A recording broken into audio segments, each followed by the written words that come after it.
ज़िंदगी लंबी नहीं, ज़िंदगी बड़ी होनी चाहिए, पर उससे भी ज़्यादा ज़रूरी ये है कि ज़िंदगी होनी चाहिए।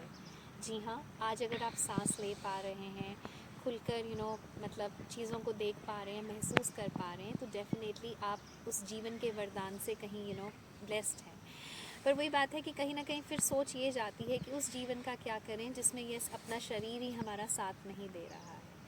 आप कई तरह से यस बाधित फ़ील करते हैं, अपने आप में बहुत मायूस महसूस करते हैं, जो मैं समझती हूँ कि स्वाभाविक है। लेकिन एक चीज़ अगर हम थोड़ा-सा ध्यान को केंद्रित करें या थोड़ा-सा दूसरी तरफ ले जाने की कोशिश करें, तो हमने ये भी रियलाइज़ किया होगा कि जब हमारे शरीर का एक हिस्सा कम काम करता है या बिल्कुल ही एक तरह से यस काम करना बंद कर देता है, तो डेफ़िनेटली वो जो एनर्जी, वो जो एबिलिटी है, वो शरीर के दूसरे हिस्सों में ट्रांसमिट हो जाती है। तो आपका ज़रूर कोई और हिस्सा और ज़्यादा काबिल हो जाएगा।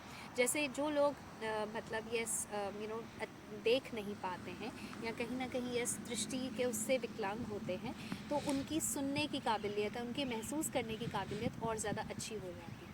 तो वही चीज़ है कि अपने अंदर भी वो ढूंढिए कि आज आपका कौन सा शरीर का हिस्सा और ज़्यादा काबिल और ज़्यादा सक्षम या स्ट्रॉन्ग हो गया है। So this is like shift of focus, shift of having a different perception, कि अब हम उस पर ध्यान ना दें कि यस ज़िंदगी में क्या कमी रह गई, उस पर ध्यान दें कि क्या कहाँ पर हम कैसे बेहतर हो गए। एंड दूसरा एक और अगर हम इसी पर्सपेक्टिव को थोड़ा सा और डिफरेंट एंगल से देखें, तो मेरा हमेशा ये मानना है कि जो हमें लाइफ में जितनी भी मुश्किलें या चुनौतियों का सामना करने को मिलता है, वो हमें अपनी काबिलियत के अनुसार मिलता है। जो इंसान जितना यह सह पाता है या जितनी उसकी सहन शक्ति होती है, उसके अनुसार हमें उतनी ही मुश्किलें या कठिनाइयाँ मिलती हैं। जिसकी वो काबिलियत ही नहीं है सहने की, वो डेफ़िनेटली बहुत जल्दी गिव अप कर देगा या इस ज़िंदगी से ही रूठ कर दुनिया से चला जाएगा।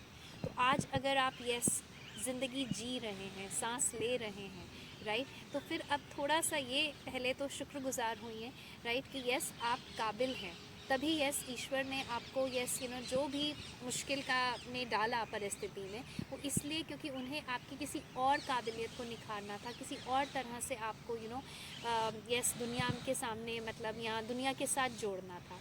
एज आई ऑलवेज फील कि there is a divine plan जो ईश्वर ने हमारे लिए सोचा होता है, जो कि हमारी अपनी सोच, हमारी अपनी समझदारी से कई बारी ऊपर होता है। तो वही है कि जब खुद समझ ना आए कि मेरे साथ ऐसा क्यों हुआ, या मुझे लाइक मन करता है कि यस मेरे साथ गलत हुआ, तो उस टाइम पे let's start believing in this divine plan. Definitely कुछ ना कुछ सही हो रहा है, कुछ ना कुछ निखर रहा है। तो ज़िंदगी के दिन काटना छोड़िए, जीना छोड़िए, क्योंकि यस आप आज में भी जिंदा हैं।